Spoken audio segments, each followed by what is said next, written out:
রে শোন রে, আরে বন্ধু দূরান চা বন্ধু কি অবস্থা? ভালো নেই?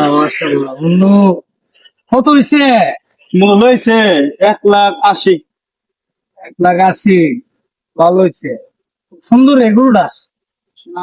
আচ্ছা বন্ধু, হ্যাঁ বন্ধু, একটা কথা বল, বলো। কুরবানি তো দিবে হ্যাঁ বন্ধু, আল্লাহ তৌফিক দিতেছে, সেজন্য দিতে পারছি। বন্ধু। তুই তো না সত্যি আমরা বুঝতে পারছি না, বসিয়ে এসে খাওয়াইতে। কালকার দিন পরে কুরবানি, এই কুরবানির মধ্যে দেখ বন্ধু, এই গুরুস্থান কত হাজার হাজার প্রভাবশালী শুয়ে রয়েছে। তোর একটা মেসেজ দি বন্ধু, বল। কুরবানি দিবে আল্লাহর রাজি খুশি করার লাগে। এই কুরবানি যদি আল্লাহর তার হুকুমে যদি কবুল না হ, তোর কষ্ট বা তোর এই কুরবানি ভুলে গেল। গরিবের হকটা বন্ধু মারিস না।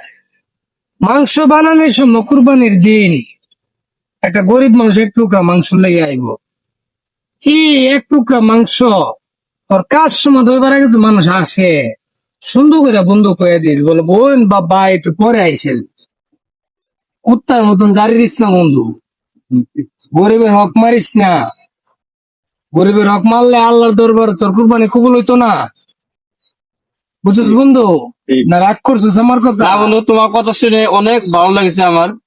দেখ তুই যে বুঝতে পারছ, আর কুরবানির দিন সুন্দর করে কুরবানি দিবা আল্লাহর নাম লয়ে, আর গরিব দুঃখী রে সবাই রে তাদের হক বুঝাই দিবা। আবার ফিরেছে তুই এবার চিন্তা করো না বন্ধু। না ঠিক আছে, সর্বপ্রথম আমি গরিবকে দিব, এরপরে যতটুক থাকে আত্মীয় স্বজনকে দিব, এরপরে যতটুক থাকে পরে আমি ফ্রিজে দিয়ে দেবো।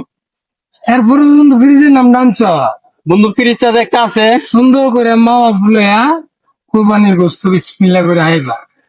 ফ্রিজের নাম লয় না বন্ধু, আর ফ্রিজের গোস্ত মজা না। তুমি ফ্রিজ ছাড়া একটু গোস্ত হাই দেখো কত স্বাদ লাগে। আচ্ছা বন্ধু, জায়গা আচ্ছা বন্ধু, আবার দেখা হবে। একটু যাবো সামনে। ও আচ্ছা, এত অবস্থা তোমাকে দাওয়াত দিলাম। তোমার দেখে কথাটা বললাম, তুমি মনে কষ্ট নিও না। না না ঠিক আছে।